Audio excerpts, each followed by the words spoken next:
بھینی سہانی صبحوں میں ٹھنڈک جگر کی ہے، کلیاں کھلی دلوں کی ہوا یہ کدھر کی ہے۔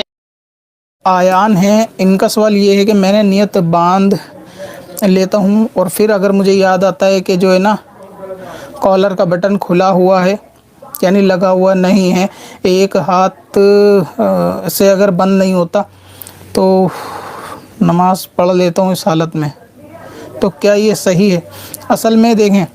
یہ تو صحیح ہے کہ اگر کوئی نماز کے اندر ایسا معاملہ ہے کہ جو مکروہ تحریمی ہے اور یہ نماز میں نیت باندھنے کے بعد بندے کو یاد آتا ہے، مثال کے طور پہ آپ کے پیچے جو ہیں وہ نماز میں مڑے رہ گئے، یا آستین آدھی کلائی سے زیادہ اوپر فولڈ ہے، یا پھر یہ کہ کالر یا گلے کے بٹن وغیرہ وہ کھلے ہوئے ہیں اور آپ کو یہ ذہن میں نہیں تھا اور فوراً آپ نے نیت باندھ لی، تو ایسی صورت میں نیت کو توڑنا نہیں چاہیے، یعنی نماز توڑنی نہیں چاہیے، بلکہ نماز کو مکمل کر دینا چاہیے اور نماز مکمل کرنے کے بعد اس نماز کو پھر سے دہرا لینا چاہیے۔ تو جو نماز مکروہ تحریمی ہوتی ہے نا کسی فعل کی وجہ سے، تو اس کا مطلب ہرگز یہ نہیں ہوتا مکروہ تحریمہ کے کہ نماز کا فرض ادا نہیں ہوگا یا نماز وہ ناقص ہوگی یا فاسد ہو جائے گی۔ مکروہ تحریمی سے نماز فاسد نہیں ہوتی، لیکن جس صورت میں نماز فاسد نہ ہو اس میں نماز کو توڑنا بھی نہیں چاہیے۔ تو اگر نماز کا فرض ادا ہو جائے گا، مکروہ تحریمی واجب الیادہ نماز ہوگی، تو بعد نماز مکمل کرنے کے بعد آپ پھر سے نماز کو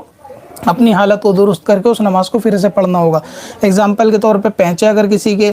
مڑے رہے گا، اس نے اسی صورت میں نماز پڑھ لی، 2 رکعت کے بعد یاد آیا یا رکوع میں اس کی نظر پڑی کہ پیچے جو ہے وہ فولڈ ہے، تو بہت سارے لوگ اس میں نماز توڑ کے وہ پیچے کھول کے پھر سے پڑھ رہے ہوتے ہیں، تو یہ جو ہے صورت وہ جائز نہیں ہے کہ جہاں نماز توڑنے کا حکم نہیں ہوتا وہاں نماز توڑ دینا گناہ ہے۔ تو اسی لیے وہ نماز کو مکمل کر لے، نماز کو مکمل کرنے کے بعد پھر یہ نماز کو واپس دہرا لے، ابھی دہرا لے یا بعد میں دہرا لے، اپنے ذہن میں رکھے کہ نماز مکروہ تحریمی ادا ہوئی ہے، اس کو مجھے پھر سے پڑھنا ہے، تو اس نماز کا پھر وہ فرض ادا کرے گا۔ اگر بعد میں کرے گا تو اس طریقے سے وہ نماز واپس ادا کر لے جو نماز مکروہ تحریمی حال پہ پڑھی جائے۔